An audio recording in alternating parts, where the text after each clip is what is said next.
There is a spot on the far side of the moon that is inexplicably radioactive. There's a crater filled with a strange translucent green glass. There's a region that literally rang like a church bell for an hour after a crash impact. And magnetic scars brushed across the dust with no craters to explain them. None of this is science fiction. None of this comes from a fake leaked document or a whistleblower's late-night story.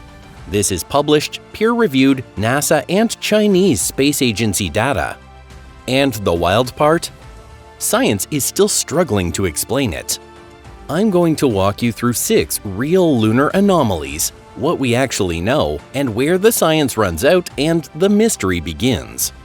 The green glass. In 2019, China's Chang'e 4 mission landed a rover called yutu 2 on the far side of the moon, the first spacecraft ever to do that. Inside a small crater, its cameras picked up something that made the ground team stop the mission plan entirely. A shiny, greenish gel-like substance sitting on the gray lunar dust.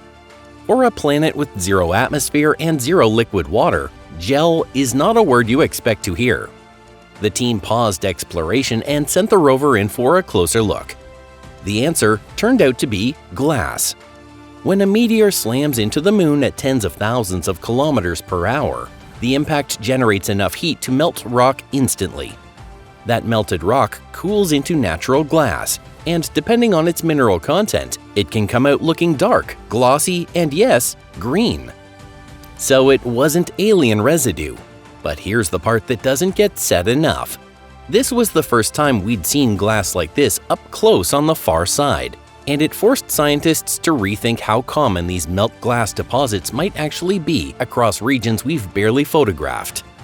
The anomaly that shouldn't exist. Now here's where it gets stranger. There's a location on the far side called the Compton-Belkovich Thorium Anomaly, and it is, geochemically speaking, one of the weirdest single spots on the entire moon. Thorium is a radioactive element, and it's extremely rare in most lunar terrain. But when NASA's Lunar Prospector mission scanned the moon for radioactive signatures, this one region lit up far brighter than anywhere else nearby, a concentration that doesn't match the surrounding geology at all. What makes it even stranger is the shape of the ground. Instead of the flat plains or bowl-shaped craters you'd expect, the terrain here is raised and uneven, like something pushed up from underneath. That's the signature of ancient volcanic activity, magma rising, cooling, and hardening near the surface. The problem is timing and location.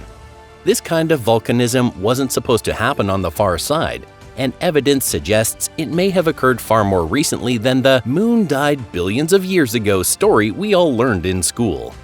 According to standard lunar geology, the far side of the moon was supposed to have cooled down and died billions of years ago, lacking the heat-producing elements found on the near side. Yet here sits a massive localized stockpile of radioactive thorium paired with dome-like volcanic structures.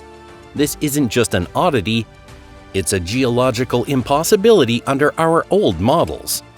It proves that deep beneath the far side, ancient volcanic plumbing remained active millions of years longer than scientists thought possible, meaning our entire timeline of how the moon evolved might need to be torn up and rewritten.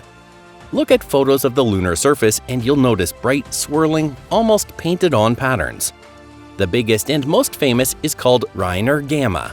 It looks exactly like what it sounds like, a giant pale swirl brushed across the ground.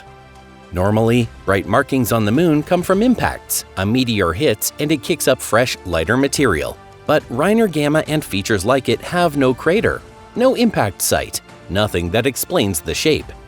What they do have is a magnetic signature. These swirls line up almost perfectly with localized magnetic anomalies, small pockets where the moon's surface still holds a magnetic field, even though the moon lost its global magnetic field billions of years ago. The leading theory is that these are magnetic umbrellas, localized fields strong enough to deflect the solar wind, the stream of charged particles constantly hitting the moon. Where the solar wind is deflected, the surface weathers differently, staying brighter over time. It's a genuinely elegant explanation, but we still don't fully know what created these localized magnetic pockets in the first place. Ancient impacts? buried magnetic material. Nobody's certain. Hidden gravity. This next one isn't visible at all.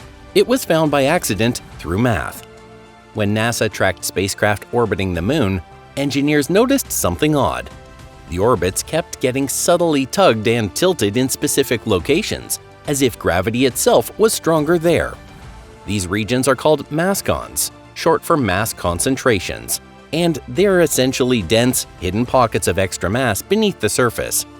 Mascons were such a serious problem that NASA had to build them into the flight plans for the Apollo missions because they could throw a spacecraft's orbit off course.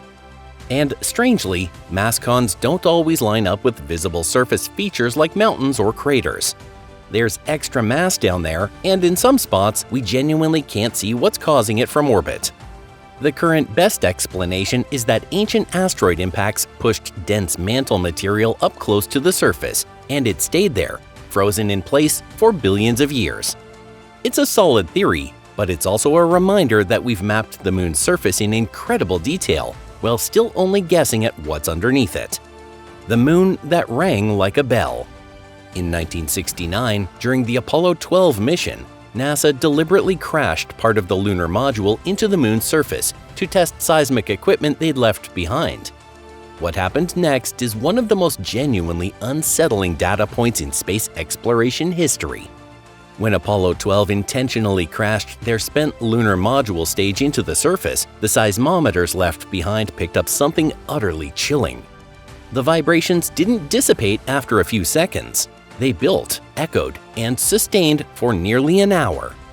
The moon didn't just absorb the blow, it rang like a giant hollow brass bell.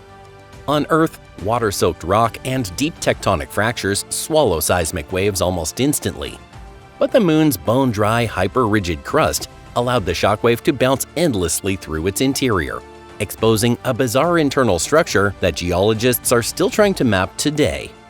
Scientists have a reasonable explanation for the mechanism, but the result was strange enough that it kicked off decades of serious scientific interest in what the moon's interior actually looks like. Because a solid uniform rock shouldn't ring that long either. It hinted at internal structure, layers, fractures, or density differences that we're still refining models for today. What's under the far side? And this brings us to the biggest one.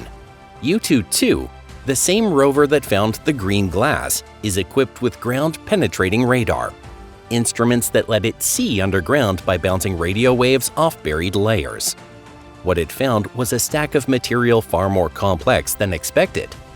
At least 5 distinct layers going down roughly 40 meters, made of dust, broken rock fragments, ancient volcanic flows, and gaps that don't perfectly match existing models of how lunar regolith should build up over time. Some of it is straightforward impact debris, but other layers look more structured than random impact chaos would produce, more like the ground was built up in distinct episodes over a long stretch of lunar history. To be clear, this isn't evidence of anything artificial.